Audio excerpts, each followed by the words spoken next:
What's up, guys? It's Isaac the Worship Warrior back to the channel once again after a long sort of hiatus as a result of the surgery I had over the summer. And something I've been requested to do for a while now is to do a rundown sort of video on all the pedals and all the effects that I use to make these videos. So even though there's already like 9,999 videos of pedal boards that you choose from on YouTube, I'm about to add on to it and turn it into 10,000. Or at least that's what I'm hoping. but because y'all know I have my stutter, when we do this rundown video, it's a little bit different.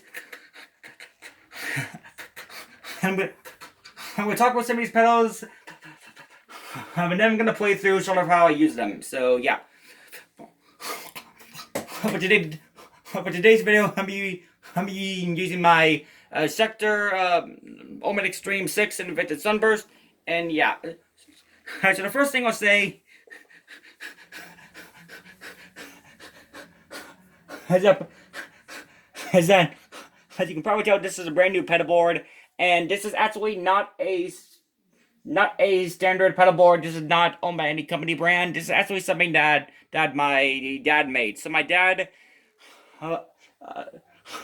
is a entrepreneur, sort of carpenter, and he builds storage sheds, mini barns, playhouses, and he sells them across the states. I just came to him with the measurements, and he helped me build this up. So it's just a regular piece of plyboard or plywood, and I got some box underneath to help it stand. And it's a little bit of a mess at the moment because there's no holes underneath to stick the cables underneath, and there's actually nothing that's holding these pedals onto the boards, but they kind of move around a lot. So I'm hoping to change that in the future by getting some holes sawed underneath, or and then getting some Velcro straps. But for now, this is most likely how it's going to look for the next couple of videos that I do. But first the plugs into my guitar, and the first thing that hits my signal is my volume pedal. There's nothing too fancy about this. This is just a standard Ernie Ball VP Junior. Just your swells, and the most interesting thing that I can't say about this is that this is the first pedal that I ever bought,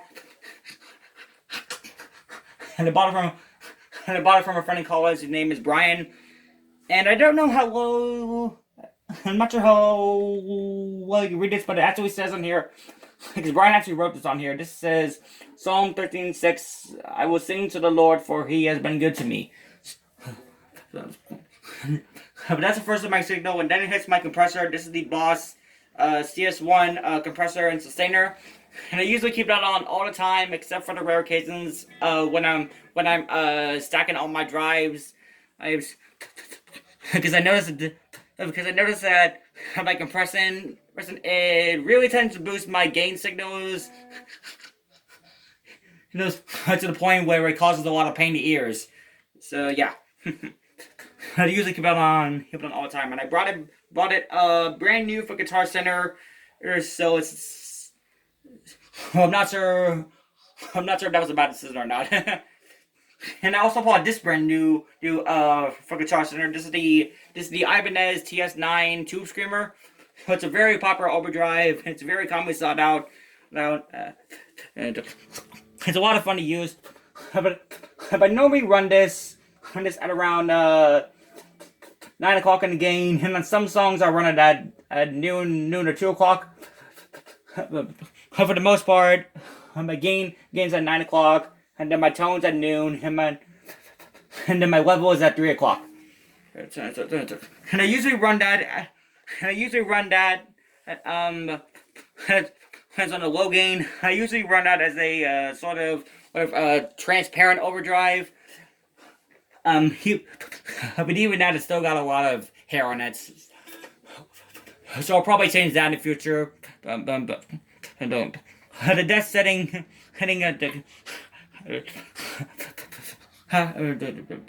This is normally on my cleaner drive, and when I run this, when I run this all the way to the compressor, that's usually my solo pedal, and yeah. And then my next overdrive is my JHS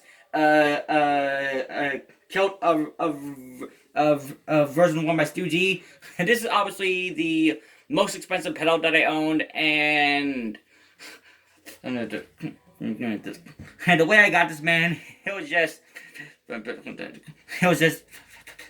a lucky timing.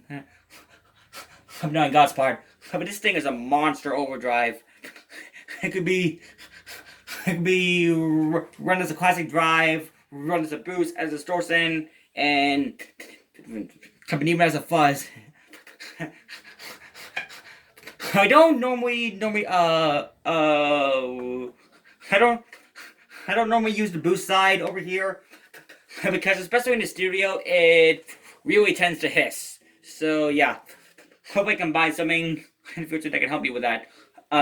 For now, it's still pretty good, and this thing has a lot of versatility to it. So it's very fun in that regard, and it's always my second drive. I'm into my distortion. This is my Boss MT2 Metal Zone. These pedals, this pedal usually kind of gets a bad rep because it's very heavy on the drive, and it gets very intense. Like sometimes I'll just run this. I'll give an example. So here's how I sound with nothing on, and then when I turn this on.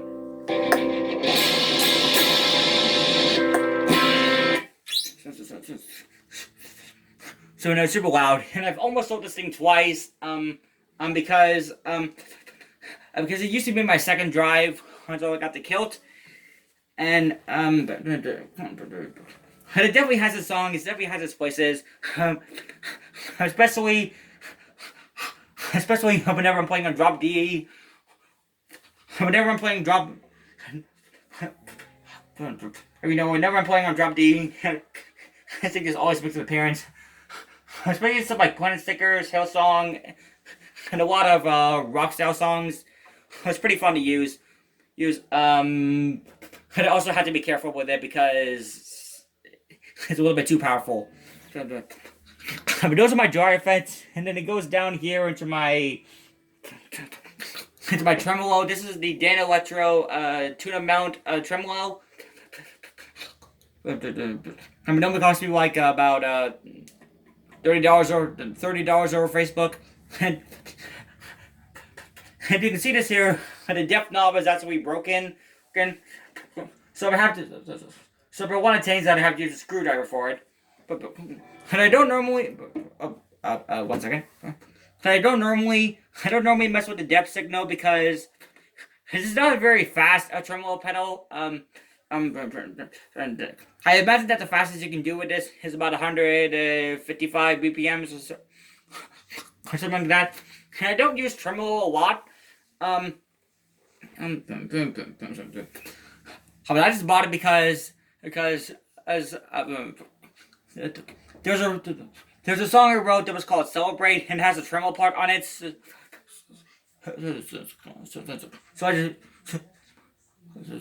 I just bought this cheap pedal and I use it for the song, and I use it a couple times. But I use it pretty sparingly for the most part. So from there it's going into my chorus. This is the only pedal that I've switched out. Before that, I had this mini mod chorus tone pedal, and it's it's not very good. It's kind of crap. It's also very oddly shaped. I've always had a hard time plugging the cables into that, and especially plugging power adapters into that. But this is a pedal that and it really came to me by surprise. So this is the Angel Choir Chorus by T-Pedals. If you don't know what T-Pedals is, I highly recommend that you look into them. This is a shop that's owned by a guy named Tim Lewis. And yeah, so we got in touch on Instagram, and he sent me this in the mail for free. Oh yeah, I cannot thank him enough. This thing is absolutely awesome. And it's very...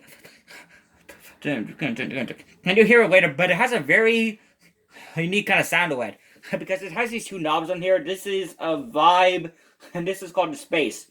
The Space knob, it really makes it sound... It really makes the tone sound a lot more alien-like. So I've yet to find a place as to where I can really bring that out. But I'm sure I'll find something. From there it goes into my delay. This is the TC Electronics ND1 Nova delay. And this thing is an absolute lifesaver because of my playing parts. And delay was definitely the effect that I had the hardest time trying to find a pedal that I could buy, because I knew I wanted something cheaper. Had I also wanted something to where I can do tap tempo, because I like having the precise details, and I like having the delay presets. Although I rarely use the presets on here. I just do the delay things. And sometimes I run this with the mod setting with the chorus. Yes, I have the chorus thing on here. The chorus setting on here, it just has a more clean tone to it. That's why I normally use it. And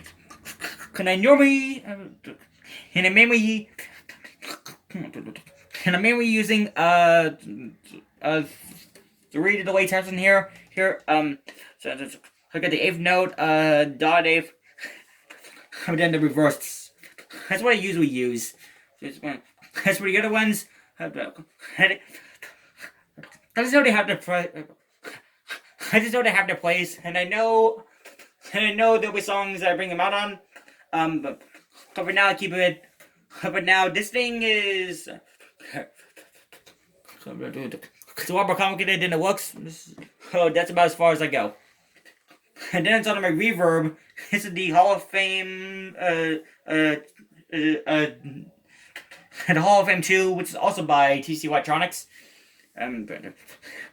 This thing is definitely pretty cool. Well, it has a lot of presets on here. I normally use about 4 settings on here. And it also has the mass setting. And I don't really use the mass setting on here because it's pretty tricky to get out of once you get it. Once you step into it. But yeah, this is definitely it's a pretty cool sounding reverb, even though the shimmer on here is a little bit touchy at times. Yeah. And as you can imagine, but there it goes into my amp, and I'm powering all this, and my newest edition, what is this, Voodoo Lab, Pedal Power Mondo. So this is actually a gift that was given to me, I have a friend in Japan whose name is Sean Roan. He just texted me on Facebook saying, hey, I got some pedal supplies if you in the church want some. So he sent me this in the mail, and then I got a second one in the box, as well as this AC pedal power. So if you guys are looking for a So if you guys are looking for a used pedal power mondo, be sure to leave my contact in the description. Oh yeah. But before I start playing, I will say that I know a lot of this is a lot cheaper than what you usually see on pedal boards. There's a lot of guys who tend to use stuff from like Strymon, Eventide, Maris, Walrus, JHS. Even though I have the kilt, I am not someone who is able to afford those types of pedals. And I probably will in the future, but they're very expensive. And something you guys to keep in mind is that these are all the pedals that I've ever bought, and I haven't really sold anything or switched out anything other than the course. So so some things will probably stay in the future. Some things might not. But now this is what works for me. And you might be thinking, where's the octave? Where's the wah? Where's the flanger and all that stuff? I just don't own them yet. But the amp I use is the Fender Mustang 2. It has a couple presets on here. It has presets for a lower octave and a higher octave, and for chorus, auto wah, some flanger, phaser. Oh wait. So if I ever want to use those effects, which I rarely ever use them, I use it for my amp. And imagine, and imagine that I will buy an auto pedal in the future, although that's very tricky because as all the good ones are very expensive, like the Pogs and all that stuff. So I'm hoping to buy that in the future, but for now, this is what I got. And in terms of modulation, I'm okay with having these two pedals on here for the most part, right, and just having all the other modulations on the amp because I'm not typically a fan of those. So if I decide to buy a pedal for those, I'll probably buy something that has a jack of all trades, which is what I mean by that is I'll probably buy a multi-effects pedal in the future that can work those. Because I don't normally use those effects. I'm okay with having something. I can do multiple things on the board rather than having one pedal that only gets used like once a year or something like that. So yeah. But yeah, that's everything I use. And so here's how I use them. So yeah.